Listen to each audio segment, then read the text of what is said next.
datang di malam tahun baru untuk memegang kepala anak yang sedang tidur. Nah, jadi kalau anak-anak ini dipegang kepalanya, maka anak tersebut akan demam dan akhirnya memiliki keterbelakangan mental.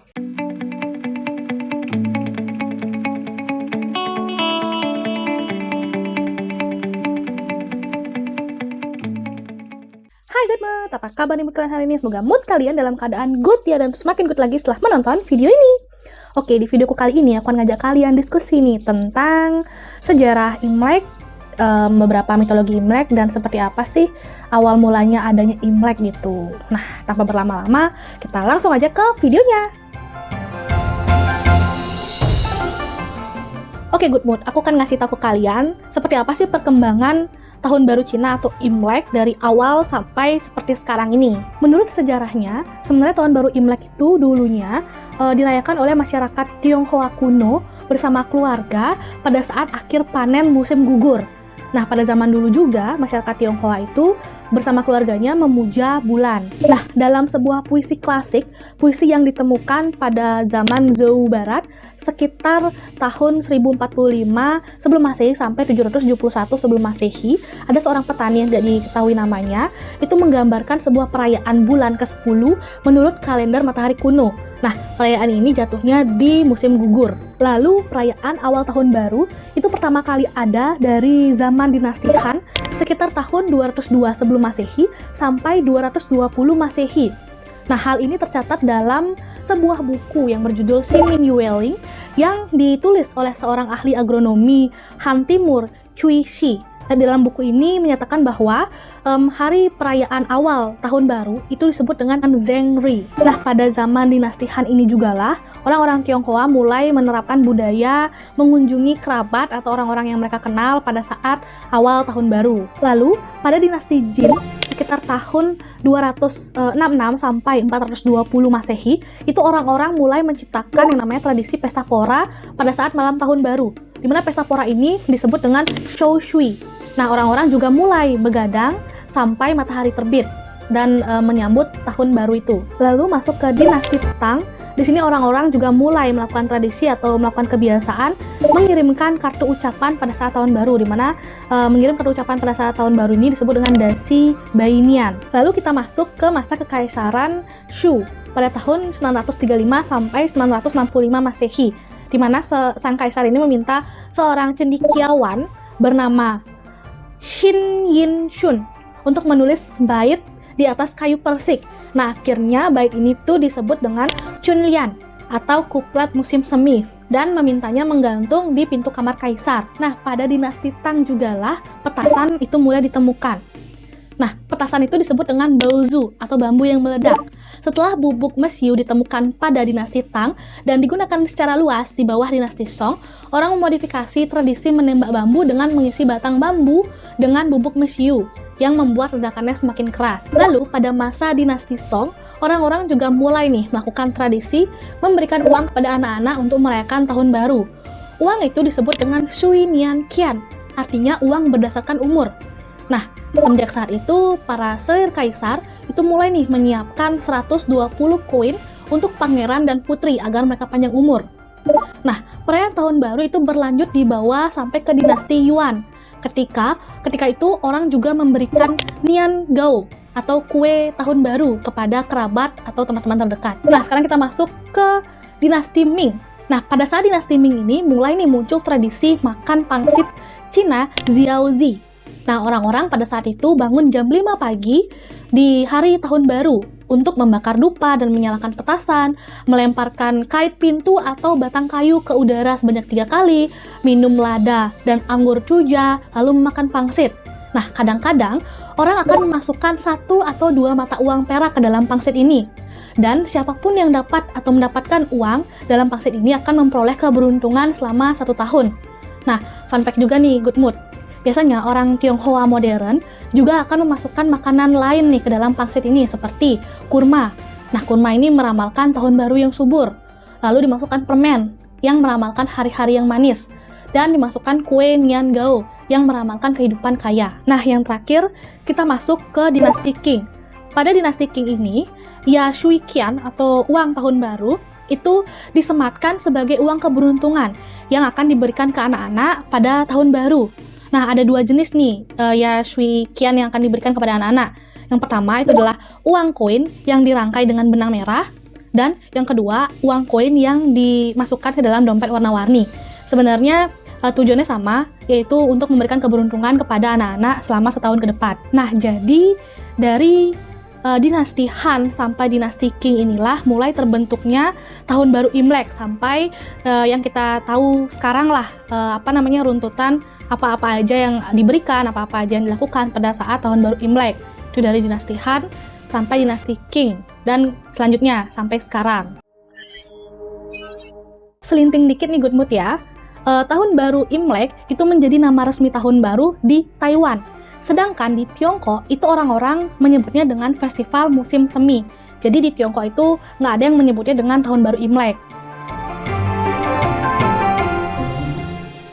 Oke, sekarang kita masuk ke mitologi apa aja yang ada di tahun baru Imlek atau festival musim semi. Yang pertama adalah Zhao Jun atau dewa dapur. Zhao Jun itu merupakan dewa rakyat rumah tangga yang dikatakan tinggal di kompor atau di area dapur lah. Nah, dewa ini menjadi dewa yang paling banyak berinteraksi dengan manusia. Dikenal sebagai master kompor atau dewa kompor. Zhao Jun mengawasi rumah dan keluarga dan juga bertanggung jawab atas makanan dan mata pencaharian dari keluarga atau yang diawasi oleh dewa ini. Nah, pada tanggal 23 bulan 12, biasanya Dewa Zhao Jun itu akan mengunjungi surga untuk melaporkan status keluarga yang dia awasi kepada Kaisar Giok. Nah, dewa ini kemudian akan kembali ke bumi untuk memberkati atau menghukum keluarga yang diawasi. Jadi, untuk menghindari hukuman apapun, pada tahun baru kecil namanya, itu keluarga biasanya akan membuat permen malt yang akan mempermanis mulut sang dewa sehingga dia hanya akan memuji keluarga ini dan menyatukan giginya untuk menghentikan mengatakan hal yang buruk. Nah, tahun baru Imlek ini sebenarnya kalau menurut legenda itu terjadi akibat ulah dari makhluk mitologi bernama Nian. Nah, Nian ini tuh tinggal di laut dalam dan jauhlah dari pemukiman sebenarnya. Nah, Nian ini biasanya datang ke pemukiman atau pedesaan itu pada saat malam festival musim semi atau pada saat ini disebut malam tahun baru Imlek.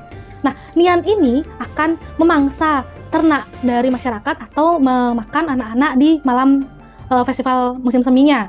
Nah, pada suatu hari ada seorang laki-laki tua nih yang datang ke pedesaan yang biasanya sering diserang oleh makhluk Nian ini. Nah, si laki-laki tua ini datang sebelum masyarakat ini mengungsi ke tempat atau ke balik gunung untuk menghindar dari makhluk Nian ini. Nah, laki-laki tua ini sebenarnya tujuannya adalah untuk mengusir Nian. Jadi setelah masyarakat itu pergi untuk mengungsi, untuk menyelamatkan diri, si laki-laki tua ini sendirian nih di pedesaan itu. Nah, lalu laki-laki tua ini mengeluarkan kertas merah dan petasan yang keras banget bunyinya. Nah, pada saat si Nian ini datang, Nian ini ketakutan karena melihat kertas berwarna merah itu dan petasan yang sangat keras ini. Dan akhirnya Nian pun pergi dan sejak saat itu nggak pernah berani lagi datang di malam festival musim semi itu. Nah, akhirnya keesokan harinya si masyarakat pedesaan ini mulai datang lagi ke desa mereka dan melihat kalau kota mereka ini, kalau desa mereka ini udah nggak hancur lagi, nggak kayak tahun-tahun sebelumnya. Nah, akhirnya dari sinilah masyarakat mulai menyebut bahwa si laki-laki tua inilah yang menjadi pahlawan yang sudah berhasil mengusir si Nian tersebut. Oh ya, laki-laki tua ini bernama Yan Huang. Nah, dari sinilah kan masyarakat udah tahu nih kalau Yan Huang lah yang berhasil mengusir Nian dengan kertas berwarna merah dan juga petasan yang keras. Nah, dari sinilah mulai nih berkembangnya tradisi di mana kan festival musim semi yang terakhir itu yang bisa diselamatkan dan tidak ada yang hancur. Nah, dari situ dimulailah yang namanya tahun baru Imlek.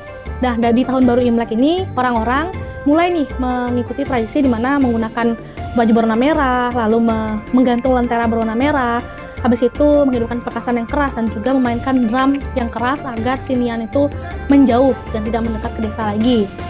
Nah, lalu akhirnya si Nian ini ditangkap oleh Hong Jun Laozu, seorang biksu Tao kuno. Oh ya, Good Mood, Nian dalam bahasa Cina itu berarti tahun.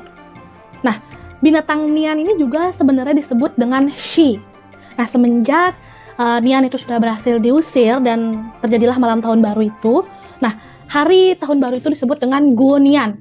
Guo itu artinya melewati, Nian itu berarti tahun. Nah, sedangkan malam tahun barunya itu disebut dengan Chushi, yang artinya melenyapkan binatang Nian. Nah, selain monster Nian yang akan datang di tahun baru Imlek, ada satu lagi nih monster yang datang di malam tahun baru, itu namanya Sui. Nah, Sui ini datang di malam tahun baru untuk memegang kepala anak yang sedang tidur. Nah, jadi kalau anak-anak ini dipegang kepalanya oleh Sui, maka anak tersebut akan demam dan akhirnya memiliki keterbelakangan mental. Nah, karena kejadian ini, karena monster ini datang di malam tahun baru, jadi banyak orang tua yang takut dan memutuskan untuk begadang di malam tahun barunya, terjaga untuk menjaga anak-anak mereka dengan cara menghidupkan seluruh lampu yang ada di rumah mereka agar terang. Lalu, suatu hari, ada 2 orang lansia yang memiliki satu putra yang sangat berharga nih menurut mereka. Nah, karena lansia ini takut kalau Sui akan datang dan menyakiti putra mereka, akhirnya lansia ini membuat putranya ini tuh terjaga biar nggak tidur, karena kan Sui itu hanya mendatangi anak-anak yang tertidur. Nah, untuk menjaga agar putranya ini tidak tertidur di malam tahun baru, si lansia ini memberikan 8 keping koin tembaga kepada anak laki-laki tersebut untuk dimainkan gitu.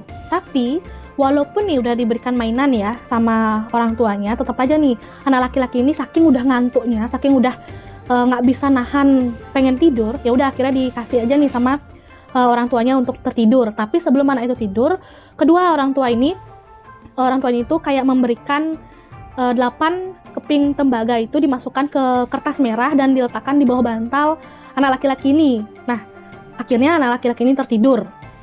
Tiba-tiba saat anak laki-laki ini tidur, angin tuh bertiup kencang masuk ke kamar anak laki-laki ini dan menghembuskan semua lilin yang ada di kamar anak laki-laki tersebut.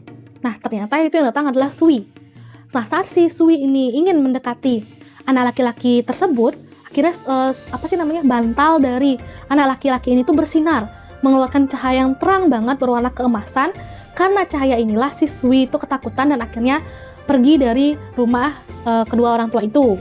Nah, karena kejadian inilah akhirnya koin tembaga ini masukkan ke dalam kertas merah atau amplop merah itu mulai tersebar di seluruh Tiongkok dan dijadikan sebagai jimat lah untuk mengusir Sui di malam hari. Nah, dari sinilah juga muncul tradisi yang namanya Ya Sui Qian tadi, atau uang keberuntungan atau uang tahun baru atau uang untuk mengusir Sui.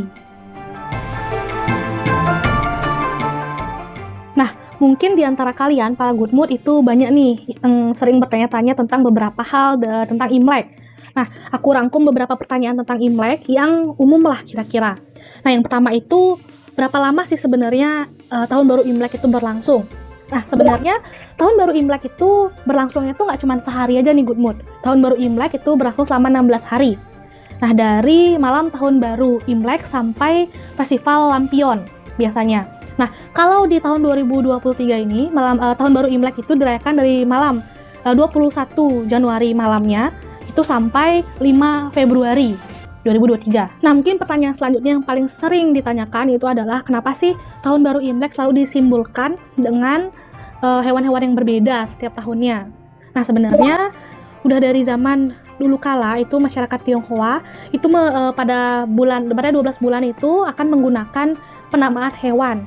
Jadi hewan ini disebut dengan hewan zodiak Tionghoa. Jadi setiap bulan itu memiliki hewannya masing-masing dan hewan tersebut akan berulang sebanyak 12 kali. Jadi siklusnya 12 tahun gitu. Nah, jadi hewannya itu akan berurutan dari hewan yang pertama sampai yang ke-12. Itu yang pertama itu kan pasti dari tahun baru Imlek yang pertama sampai yang ke-12, nanti udah 12 akan berulang lagi.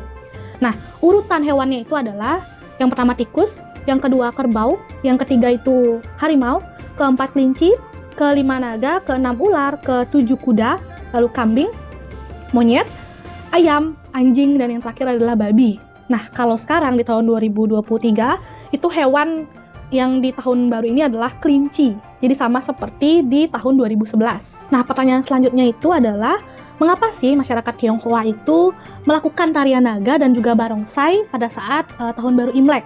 Nah, sebenarnya tarian naga dan juga barongsai ini merupakan tarian tradisional pada saat festival musim semi. Sebenarnya tujuannya untuk memeriahkan pesta tersebut.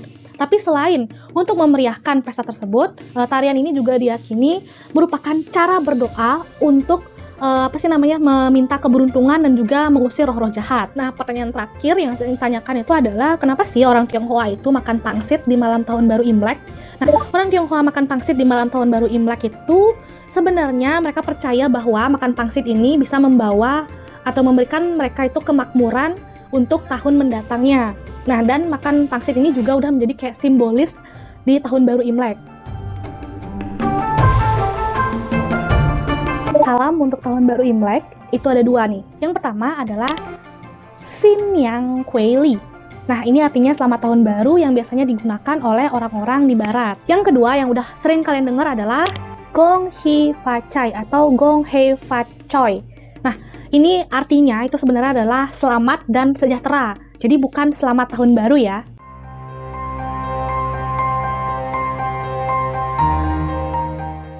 Nah, good mood, itu dia tadi penjelasanku tentang sejarah, makhluk mitologi, legenda, beberapa pertanyaan tentang Imlek, seputaran Imlek, dan juga salam yang bisa digunakan di Imlek. Nah, gimana nih menurut kalian? Siapa tahu kalian punya info yang lebih, yang lebih banyak, atau kalian pengen berbagi sesuatu tentang Imlek, bisa diskusi di kolom komentar. Terima kasih telah menonton video ini sampai habis. Sampai jumpa di video berikutnya. Oh iya, hampir lupa. Gong Hei Fa Cai buat yang merayakan. Dadah!